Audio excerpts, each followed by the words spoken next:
We are losing soccer field worth of tropical forest every 6 seconds to agriculture. 80% of our agricultural land is used to support livestock. People are going to eat more meat, which takes up even more land. I think that we're going to have to eat a little bit less meat, and particularly less beef, because beef is about 10 times worse than chicken or pork.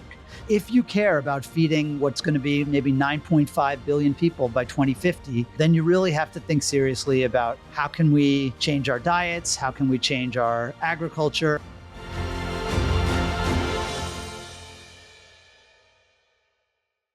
Hi, everybody. Welcome back. Welcome back to our podcast, The Zero Hunger Project. I'm your host, Suman. I'm Stacia. And today we are going to talk about eating the earth, the hidden food crisis behind climate change. And who do we have today to speak about this? I take a lot of responsibility for who we're talking to because I saw Michael's book on the internet and sent a text message to Suman and said, check out this cool book that this guy wrote. And now we get to talk to him, which I think is super neat. But I'm very happy to introduce Michael Grunwald. He's an author, journalist, and thought leader specializing in the intersection of food systems and planetary health. He's best known for his critically acclaimed book, We Are Eating the Earth, which explores the profound environmental impacts of modern food production and consumption. Through his writing and speaking engagement, Michael highlights how industrial agriculture contributes to climate change, biodiversity loss, and food insecurity worldwide. Michael's work challenges individuals, communities, and policymakers to rethink how food is produced and consumed, advocating for sustainable, equitable, and regenerative, that's a hard word, Regenerative. I am. Regenerative food systems. He is passionate about driving systemic change that ensures healthy food for all while protecting the planet for future generations. We're very happy to welcome you from New York this afternoon. Oh, thanks for having me, guys. You guys are doing great work. Thank you. Michael, I'm going to jump right into the questions. In my book, The Zero Hunger Project, I talk about the urgent need to transform our food system to ensure everyone has access to nutritious food. Your book, We Are Eating the Earth, highlights the environmental impact on how we produce food. Hmm. How do you see these two crises, uh, hunger and environment degradation, connected, and where is that bridge? Well, look, I think the two problems that we are banging our collective spoons on our high chairs about are both related and they're in sync. What I'm essentially saying is that we need to make more food to feed more people with less land to cut down fewer forests, because really it's agriculture that's eating the earth, right? People talk about how cities and suburbs have sprawled into nature. Well, that is one of every 100 acres of our planet. Agriculture, crops, pastures, that's now 2 of every 5 acres. We are losing a soccer field worth of tropical forest every 6 seconds to agriculture. And that's a disaster. We are on track to deforest another dozen California's worth of land by 2050 to feed a growing population. And obviously, we don't have another dozen Californias to spare. So again, that means we are going to have to produce more food to feed more people. And particularly in the developing world, people are going to eat more meat, which takes up even more land. But somehow we're going to have to figure out a way to feed those people with less impact, less mess, fewer emissions, and less How did the deforestation. idea for this book come about? What did you have to do to write it? Where did it all come from? Where did it start? Well, it's funny. I've been writing. My first book was about the Everglades. I've been writing about the environment at least part time for about probably 20 years, and that means you write about the climate. But until about 5-6 years ago, that had always meant energy and climate. Fossil fuels, the clean energy revolution. That was the story. But agriculture is just it's really our biggest environmental problem. It's the leading driver of deforestation, of wetland destruction. It uses 70% of our fresh water. So it's the leading cause of water shortages. It's a huge problem for water pollution, right? That's why we have a dead zone the size of Connecticut, and the Gulf of Mexico. And it's also a third of our climate problem, right? And that's partly because of the crop dusters and diesel tractors and burping cows and fertilizers that are made of natural gas. But it's mostly because we are eating the earth. We are tearing down forests, wetlands, grasslands, nature in general, and we are replacing it with agriculture. Our natural planet is becoming an agricultural planet, and trying to decarbonize the earth while continuing to tear down forests for agriculture. It's like trying to clean your house while smashing the vacuum cleaner to bits in the living room, right? You're making a huge mess. You're losing all that carbon in the forest, but you're also crippling your ability to clean up the mess. Because that's what forests do. They take carbon out of the sky, and through photosynthesis, they absorb it and reduce our carbon problem. Michael, to be honest with you, I've been working in the food security side of it for years now, and we talk about access to food, hunger, poverty. I rarely have thought about this side of. Uh, so I'm so glad that we are having this conversation, and If it's any consolation, neither did I. I was spectacularly ignorant about this stuff, and I was an energy and climate reporter, and some of the people I write about, particularly in the environmental movement, they haven't thought about it either, right? Their fight against agriculture is against pesticides or GMOs, or they care about the microbiome of our farm soils. And I'm not saying those things aren't important, but the big problem, and we see it when you take a flight over land and you look out the window and you see all those rectangles and circles, and you say, like, wow, there's a lot of agriculture out there. But there is a lot of agriculture out there. It's like all of Asia plus all of Europe. And it's getting bigger every day. So, what's the pushback you get with when you deliver this messaging? It's a great question. I have to say the most it was funny. I was laughing a little bit when you were stumbling over regenerative, because no, I'm giving you a hard time. But honestly, the people who have given me the hardest time are the people from this regenerative movement, agroecology, who would like to transform agriculture from this, kind of what they call an extractive industrial system, right? Where the monoculture crops are drenched in chemicals and the animals have numbers instead of names. And they would like to return to a more sort of pastoral, romantic, rustic sort of farming that's more like nature, kind of kinder and gentler. And the soil is Sure. treated with love, exactly, right. And the farmers have their overalls, and again, it's fewer chemicals, less fertilizer, less of these factory farms where the animals are really treated like commodities. And I get it, but low yield farming, right? The sort of old style farming that makes less food per acre uses more acres to make food, and it eats more of the earth. And so I'm not saying that we have to have all, factory farms. I recognize the problems with the way they treat animals, the way they treat people, their terrible politics, the way they use too many antibiotics. There's a lot of need for reform there. But I am calling for high yield agriculture. And a lot of people in this sort of organic movement, look, organic agriculture on average has like 30 to 40% lower yields. So that means it needs 30 to 40% more land to make the same amount of food. And people do not like to hear that. Talking about efficiency and productivity, it's bad. It's like evil corporations dredging dollars out of the dirt. But look, there's this kind of fantasy that, we have movies like Kiss the Ground and Carbon Cowboys and Common Ground that suggest that, oh, if we just farm, you know, little nicer, take better care of our soil, that all that bad carbon up in the sky is going to be sort of magically repatriated as good carbon in the soil. And the science for that is just terrible. It's not true. It's a fantasy, and people don't like it when I say that. So, talk us through high yield farming. What does that look like? Well, look, I mean, it doesn't have to be industrial, right? But certainly, I think regenerative has some things they can learn from industrial, just like industrial has some things that we can learn from regenerative. I went down to Brazil and I saw some ranches. I saw some terribly degraded ranches where the cows looked like they were on hunger strikes, and there was like one cow for every 10 acres. And then I went to some incredibly improved ranches where, let me tell you, like, the farmer did not read Michael Pollan.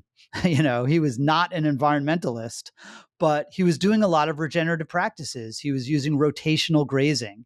He was allowing his cattle to graze his cover crops. He was doing no-till farming. Now, look, he was also doing some industrial practices. He had a feedlot, right? Michael Pollan wouldn't like that.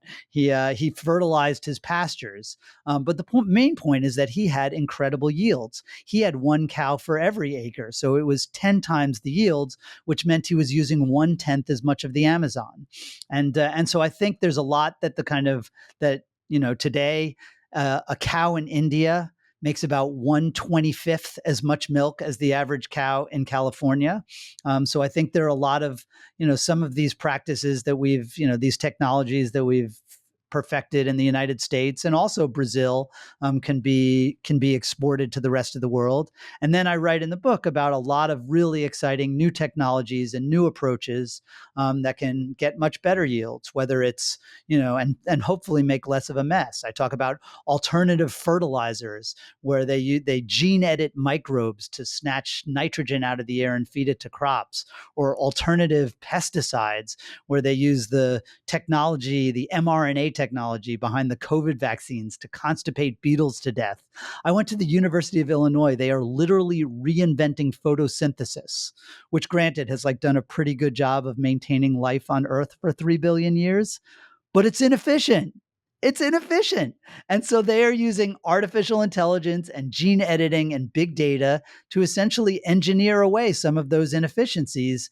And they believe they can increase crop yields by 50% in 20 years. I saw some gene edited tobacco plants or potato plants that were actually, they were increasing their yields because they were more efficiently using photosynthesis.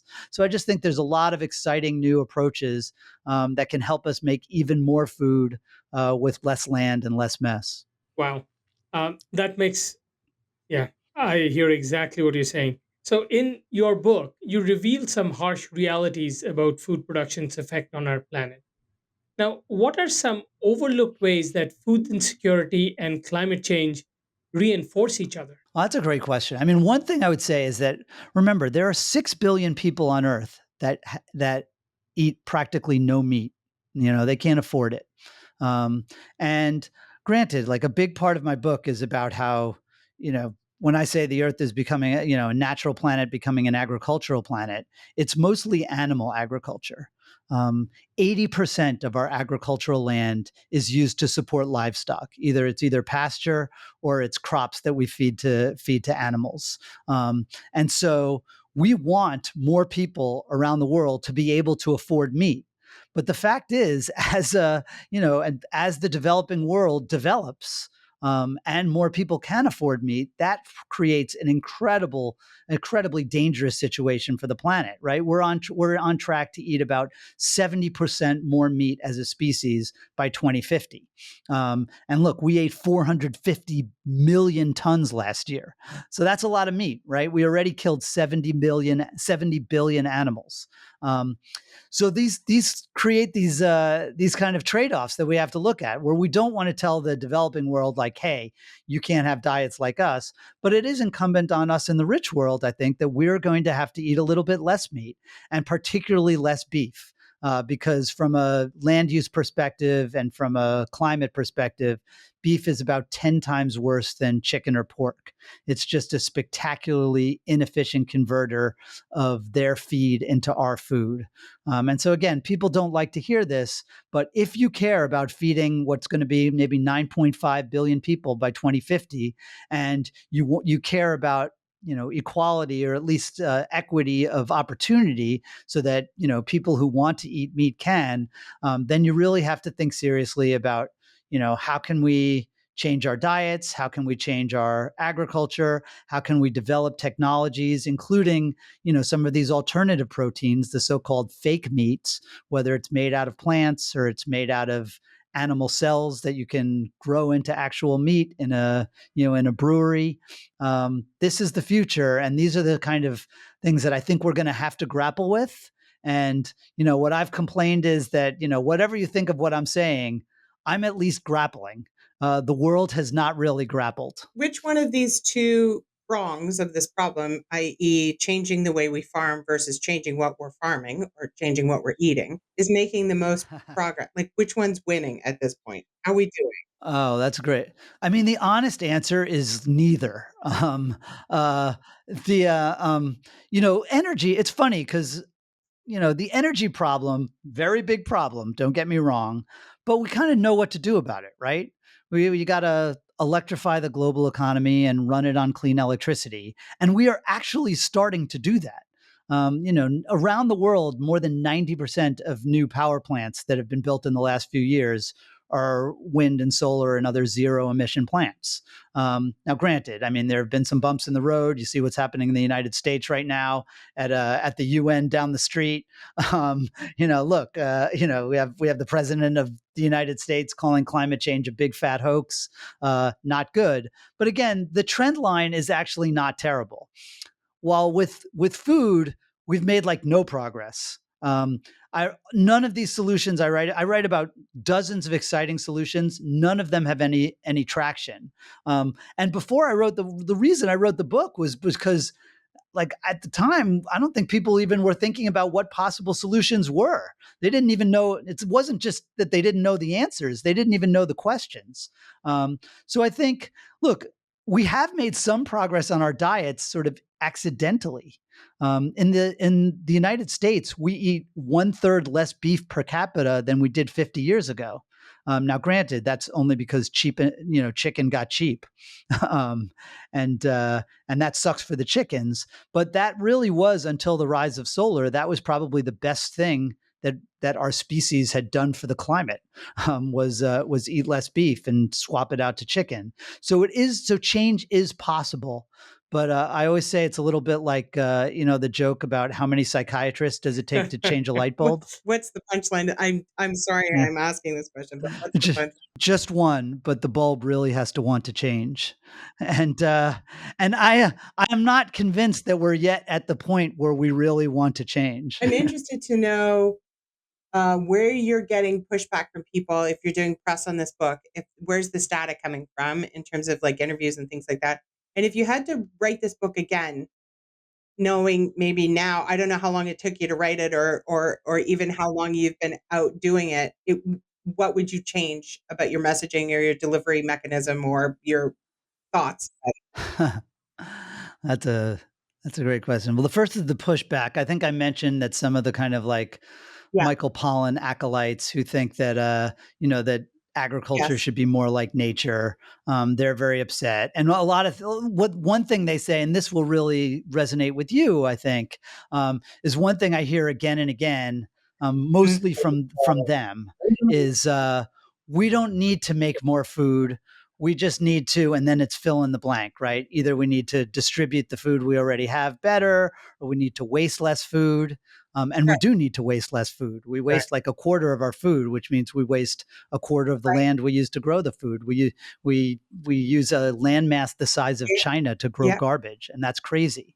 Um, but what I always say to those people is, first of all, even if we did waste less, cut our food waste Mhm. in half worldwide, we're still I like the was gonna numbers say, just suck. does that The mean you math Yeah. is also have to awful. We, sterilize the population to stop having more people? Like, that's kind of flawed logic.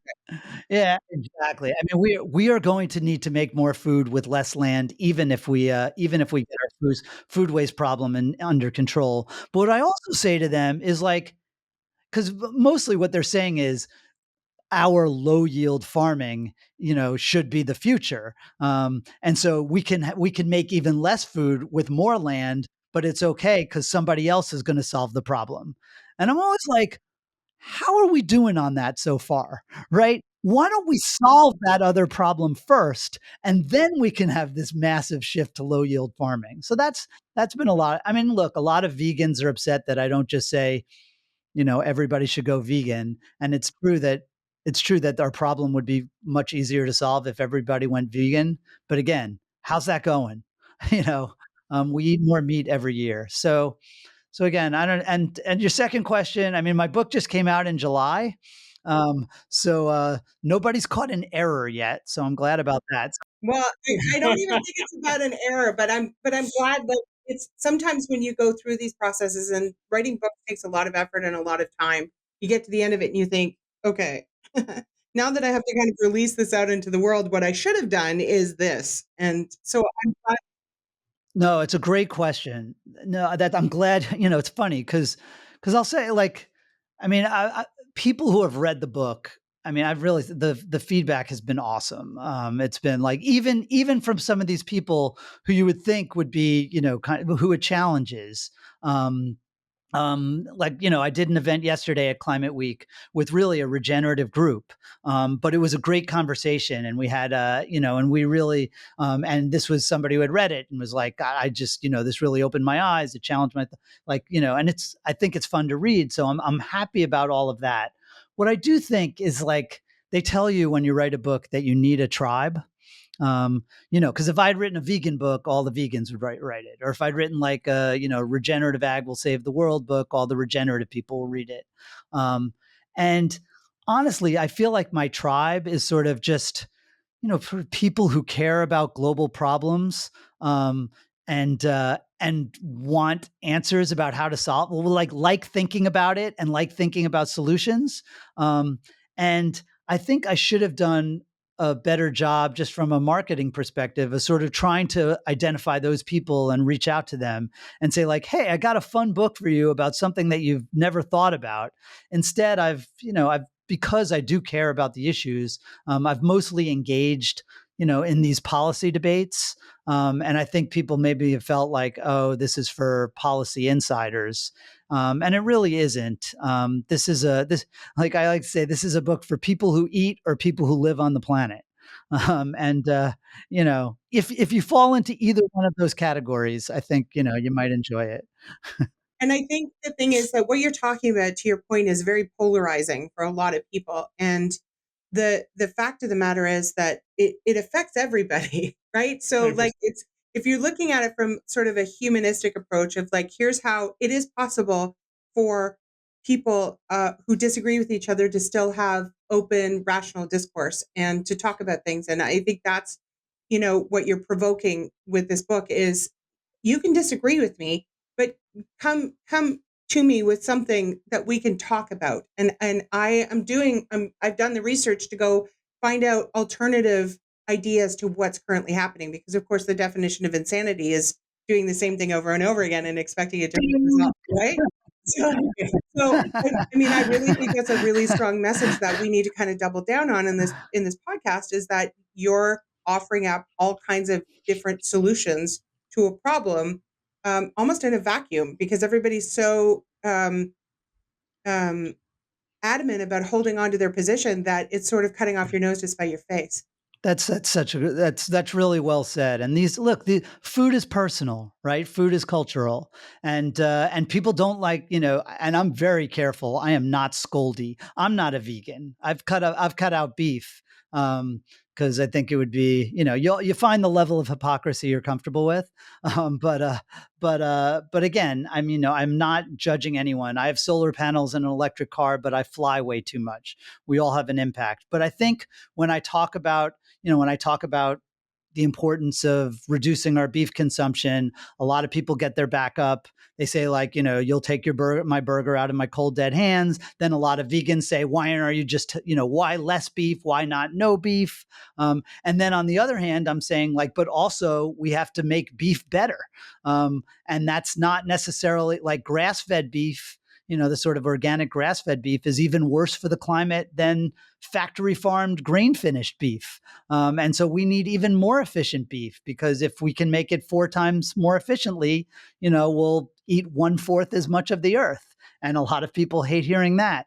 So I do think it's, And then you mentioned like, oh, well, here's a cool chemical feed additive that you can feed to cows, and it'll burp 80% less methane. And it's like, boo, chemicals. So boo, technology. So it is difficult. But again, as you said, I tried to tell a story, and I tried to do it with facts. And then people can take the facts, and I'm not going to tell them what to think. One pushback I should have mentioned when you asked about pushback. One pushback was from animal rights people have been really upset that I've emphasized the environmental good that you can do by shifting from beef to chicken. And they correctly point out that that sucks for the chickens, that chickens are treated much worse than cows, and that there are more a cow is much bigger than a chicken, so you have to kill a lot more chickens per pound of meat. Um, and and that's totally valid. That's legitimate. And food is all about trade-offs. And I think I've tried to provide the facts. And then if if your thing is like, what, I'm willing to sacrifice some of the earth to save more chickens, that's perfectly valid. And then I'll also say, like, if we can come up with alternative proteins that taste as good and cost as little as actual meat, then we can make the animal rights people and the And I environmentalists think that's happy. the problem, right? I mean, these arguments are so intractable. Like everybody's just, this is the hill I'm going to die on. Is the chicken people can't get in with the beef people, can't get in with the cat. Like, do you know what I'm saying? Like at Yeah. least the thing. Yeah, everyone's in their silos, as they say in the agricultural world, right? Totally. Michael, throughout your work, do you see any contradiction between when we have these conversations with environment, access to food, hunger, health, and food sovereignty or food justice? Is there any contradictions? I really like to think that they're aligned, because essentially, and this is another one area where I kind of clash some with the regenerative foodie types, because one of the things they say is, we need to be willing to pay more for food that's, what they would say is that's farmed properly, that's done right. And I think cheap food is really important. There are, billions of people around the world who live on a couple of a dollar or two a day. And I think, there are things I write about biofuel mandates. I write about the US sugar program. Or today, if you talk about, tariffs or cracking down on migrant labor, those are all things that make food more expensive. And so does basically, low yield farming. Less food means more expensive food. If you increase the supply, you decrease the price, and you increase the accessibility to the poorest of the poor, who, by the way, are often farmers in the developing world, smallholder farmers. So I really think it's very much aligned. It's an abundance message of that we really need to help people produce more food, and do it with less land.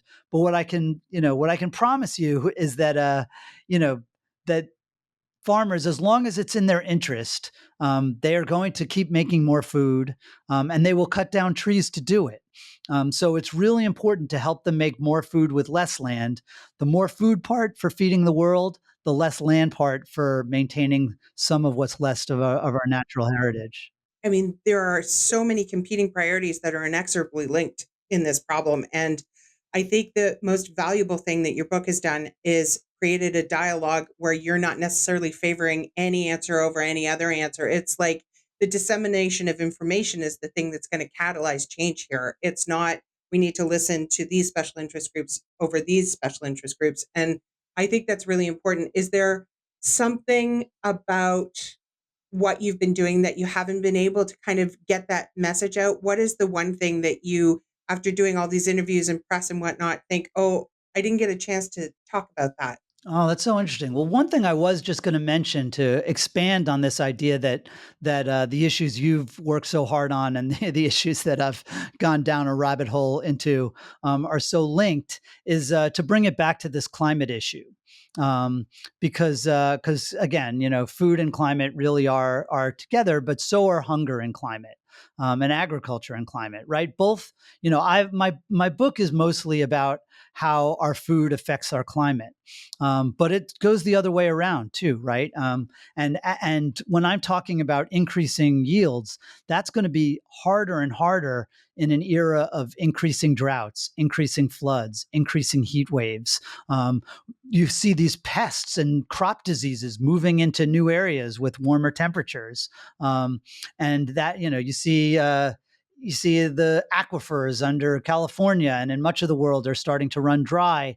Um, these are climate issues, and I know sometimes when I talk about this stuff, I end up sounding like like I'm the numbers guy or I'm the efficiency guy, as opposed to the people who talk about the beauty of the soil and the importance of farm communities, that they're like kind of, they have a sort of more moral approach.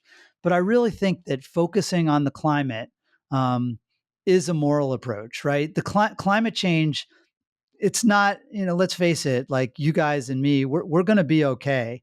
Um, but the smallholders, smallholder farmers in Africa, where, one bad harvest, wipes out their family, indigenous people living in the Amazon, where their forest is their home, or, people living in the floodplains in Bangladesh, right? Where, they live sea level rise as a life or death, life or death issue for them. I really think that those issues are all connected. Our food, and our planet, and I do see that as a kind of, even though maybe sometimes I sound like this bloodless technocrat. I really do think these are moral issues that affect the most vulnerable people And on this honestly, planet. we've hit critical mass. Like we've passed the point of hugging it out. We have to now Hmm. start doing other things. You know what I'm saying? Like the rubber is Yes. hitting the road like now. And we should have started 25 years ago to fix a whole lot of these things. We don't have time to hold hands and hope for the best. No. Like Right. Well, what as we say in the land sector, I mean, it's actually a Chinese proverb, but right? Like the best time to plant a tree was 20 years ago, and the second best time is today. Um, I mean, look, I think perfect is not on the menu, but yeah. better is better than worse. And I do think on a lot of these issues, like we can do better. We Yeah. almost couldn't do worse. And so that's I'm waving my hands in the air and trying to say like, hey, And bad is let's try better to than do nothing. better. And bad is better than nothing. Like, where's your baseline? You know what I mean? Like, in some cases, nothing is happening. So, even if it's a terrible idea, at least we can iterate it into a good idea at some point with technology and faith and, all those other things and Yep. in somebody's humanity. It's better than doing literally nothing and going, well, I don't know. Like, I don't know how you're going to solve this problem, but you better figure it out. Better figure it out. Yeah, well, I think we got to work on it, right? That's the real thing. Is that because I there's a lot of energy and money, every foundation, every environmental group, not everyone, almost every environmental group, even now a lot of agribusinesses and big food and the United Nations down the street. Everybody's pushing this idea that we can, spend a few $1 trillion and transition agriculture into this agroecological paradise. And that is something, but I think it's actually worse than nothing. And I do think the opportunity cost of focusing on those kind of issues instead of, whether it's reforestation or, helping increase yields in the developing world, or promoting plant-based eating, or helping farmers in Africa produce pulses and other really nutritious, eco-friendly, healthy foods. I think there's a lot of places that we can do some good, even if it's not all the good. But it also does mean stopping some of those bad ideas. I mentioned at the beginning when we were talking that if were you Suman asked you if you were going to go down to the UN General Assembly and you were like, not really, but I really think you should. I think you need to go down there right now before you go back to Miami and knock on the door and tell them you've got some things to say. Well, I don't want to bust him because he was very nice. But in the green room of one of my events yesterday, I was sitting next to a guy who is a high-ranking official at I should just say a UN agency, who should know about my message, who should understand my message. And I will say he was way more blown away than he should have been. But to his credit, he was like, we really need to think about this. This is, and I was kind of like, yeah, you should have been thinking about this for the last 20 years. But, but I'm sending him a book. Have high hopes that the UN will now come around and really start focusing on the eating of the earth. Well, thank you very much for Yeah. joining us today. Honestly, it all came together so quickly, and that just means it was meant to be. And we really appreciate your time and your efforts and what you're doing to try and make it better for all of us. Absolutely. Great conversation and eye-opening. Well, thanks so much. It's hard promoting a book, but I really appreciate that you're bringing it to, I think, a different audience who I hope will enjoy reading about this stuff. Very different audience. You're correct. Congratulations. Thank you. Take care. Thanks so much. Very interesting conversation. Right? It's a little bit of a different direction than what we've gone in before. It's why I thought it might be interesting to have the chat, because it's different than what we've been talking It about. totally is. And I think his perspective is very valuable. I think he had some amazing things to say. To be very transparent and honest, I didn't read his book yet. Right? Neither did And I mean, I've read I read the parts and yeah, synopsis. yeah. And right now, after this interview, I am more. I really want to pick up that book and read it. Yeah. To know that side and that perspective of it. Yeah.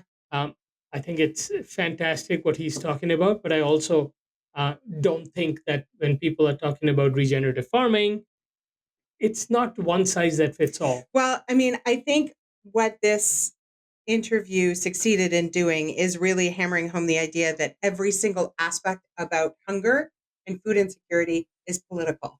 Even True. how we argue about the definitions of hunger and food insecurity, 100%. everything about it is political. So he has his own politics that he needs to fight. And then if you go the next layer up, then it's like these are now philosophies and ideologies that are at sort of political odds with each other.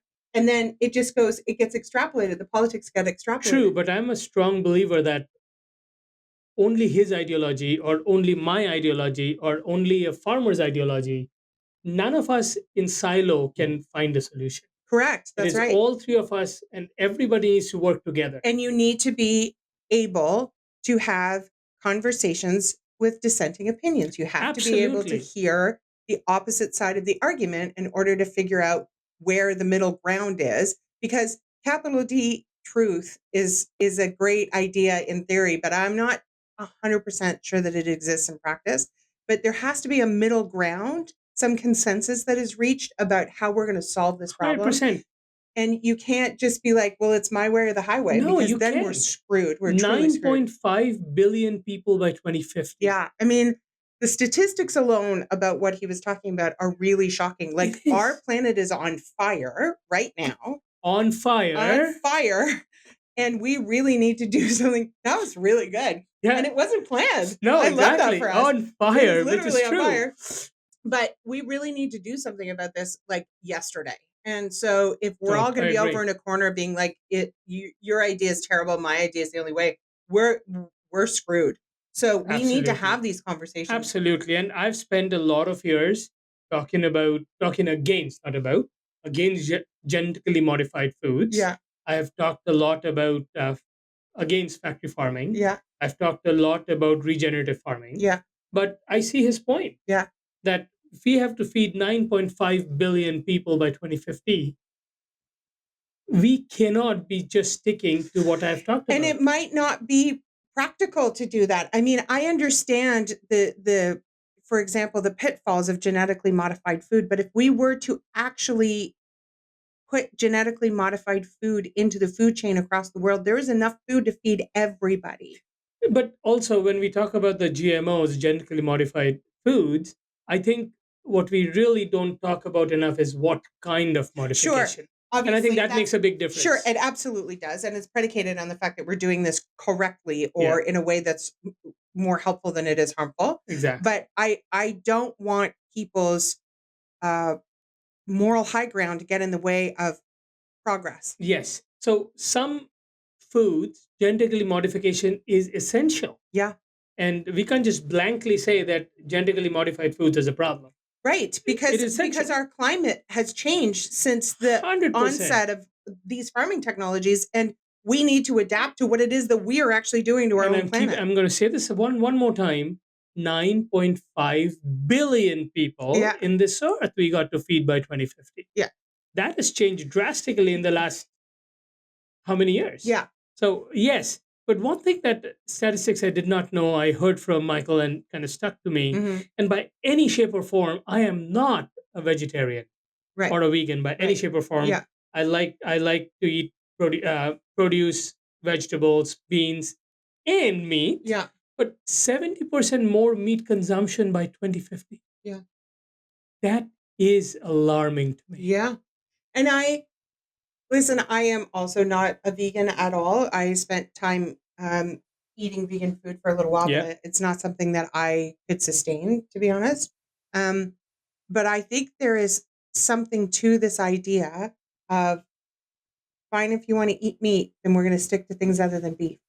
And I think that might just be something that has to, because I've heard even before now, even though food insecurity isn't my milieu, I've heard people talk about that all over the place, that it's beef cattle farming that is having the biggest ecological impact. There is, I don't know, there is two sides of the coin. Okay. And I say that there is, yes, we have heard that, but we've also heard that there are a lot of others who are the worst players in the business. But I feel there needs to be a balance. Okay. There is a balance of anything and everything you eat. Yeah. It can be excessive focus on one or the other. Yeah. Because at the end of the day, our world, we do not have extra land. We are losing land by the minute. And I guess my point is not to be a doomsayer or anything, but there is going to come to a point where we can't keep it balanced. There is going to come a point. I mean, we've hit critical mass on so many different levels where balance has gone out the window, right? And my pie in the sky is to bring back that balance. Okay, but how economically? I mean, like how does I think it is a mindset more than economic.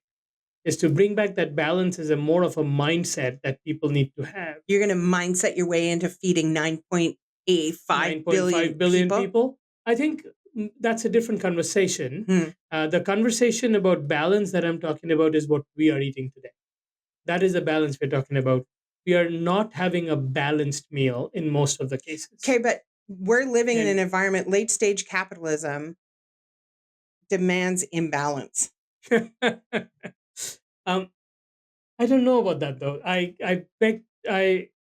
struggle with that. I shouldn't say I differ from that. Listen, I struggle with that. It's offensive. Yeah. It's a terrible idea. It's awful that we have to swallow that notion. But the whole definition of that is that we are struggling inside of these systems of inequality and inequity that were built to serve a very specific subset of the population.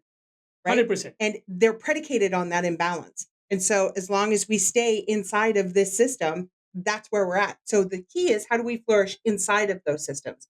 And what you're suggesting maybe is that there's balance inside of the system? There is balance inside of the system, but there is also the balance needs to be in the power of balance needs to be given to the everyday people. That is what I'm trying to say. So like you and me and anybody listening need to feel that we need to be a part of that balance. We don't have to be in that system that is predefined. It is not easy. It is a conversation on its own. I mean, okay. Yeah. It is not only a few episodes on its own to talk about how we do that. Well, I'll go back to the comment that Mona Das made when I said the system is broken. And she's like, actually, Stace, this system's just fine. It's doing exactly what it's supposed to do. So, I mean, this all comes back to a larger question, which is that we're trying to flourish inside of systems that are only suited and suitable and designed by certain people. So, but that is the thing. We are letting people who might not agree with I might not think they're the right people, but we are letting them build that system. Yeah. That is what I'm saying. Yeah. The same thing we talk about AI, for example. Right. And one of our guests in our podcast said something which stuck to me, Mhm. and I say that whenever I speak on AI and technology, Mhm. is we don't have guardrails Right. currently. Yeah. And somebody will have to create those guardrails. Yeah. The question is who? Yeah. If it is our elected officials who is supposed to stand up for the common people, I'm Mhm. using the word supposed to, Mhm. if they are creating the guardrails, there is a possibility it might be even a little for the common people. But if they are not building these guardrails, it will be built by tech giants who are there for profit. Mhm. And their guardrail will benefit them and should. Mhm. But if we let them build those guardrails, then it is, of course, benefiting them, not benefiting the common people. Mhm. On the same notion, if we are letting somebody build a system who's going to build the system for their benefit, Mhm. then we can't complain that the system is broken or system is built for them because we let them do it. I totally agree with certain aspects of what it is that you're saying. This whole notion of letting them do it is a gray area for me that I think deserves its own conversation because listen, this is why people don't talk about this stuff. It's deeply unsettling. 100%. It's incredibly polarizing. It's very complicated. And I wouldn't suggest for a second that I have any kind of understanding other than my own little wheelhouse that I created for myself about the social constructs that we're talking about and how they all Absolutely. speak to each other. But I think that's why these types of conversations are so unbelievably important. It is important, and it is not only for us to have just, Yeah. it is for people to watch and listen, but also when you are sitting down to have these conversations. Yeah. We don't have to agree with everything. Nope. We share the same table here, we Yeah. have the same podcast that we chat about. Yeah. Doesn't mean we have to agree with everything. No. And it is fine and it is good not to agree because we are having this open conversation. Yeah. And I think to anybody who's watching any of these podcasts or anything that you see or hear anywhere, if there's something you don't understand about it, look it up. Do your own research and decide where you fall on the spectrum of ideas that you're listening about, right? 100%. And figure out for yourself where you stand and then do something about that. And not just form your opinion looking at memes. I'm Right. just saying. And also if it's horrible, don't do that. Yeah. Only do stuff if you find out that you're, like I only want that to happen in pursuit of the collective good. 100%. And knowledge is power. Yeah. And the definition of what the collective good is its own conversation. But Absolutely. I think starting off having these types of conversations, at least about things like this, are really important. And as I said, knowledge is power because, for example, what Michael spoke, Yeah. and Michael's book, for example, I am going to purchase and read it. Yeah. I would not have seen that side of the equation Right. if not for this conversation, Right. if not for his book, Yeah. if not for you recommending Michael Yeah. To me. Yeah. So I wouldn't have seen, I would have still be that horse with a blinder Mhm. and stuck to what we, and that doesn't mean I changed my mind completely. No, but It's a perspective I'm seeing. and I think the other thing is too, you're going to collect information from all kinds of different sources, right? Don't take up what doesn't serve you. Find the thing that speaks to you, that allows you to have a layer of comprehension about something. Take that and move it forward. I think it's the same 100%. with advocacy. Find the thing where you think you can be of service and do that thing, right? It doesn't have 100%. to be everything, but it does need to be something. So even if you find 2 or 3 interesting nuggets in Michael's book that sort of, you know, um, impact what it is that you're talking about, or sort of, do you know what I mean? Then 100%. Forget about the book. I've got it's quite a few useful. nuggets just from this conversation. Yeah. Forget about the book. The book Yeah. will probably give me a lot more nuggets to talk about. Yeah. But it was a great conversation. Thank you for recommending, Michael. It opened my eyes quite a bit. Yeah. And I hope it opened some of your eyes as well. And you will probably give Michael's book a chance. And I mean, just read it and see, right? read and form your own opinions. Yeah. You don't have to agree with Michael. You don't have to agree with anybody else. But make up your own mind by looking at everything that is out there. Be open to different perspectives. Exactly. Thank you so much. If you haven't, please subscribe and follow us at the Zero Hunger Project. If you haven't purchased your book, the Zero Hunger Project, please pick it up. And I'm going to give a shout out to Michael's book. If you're able to, pick that book up and see another perspective of it. Yeah. See you next week. Bye.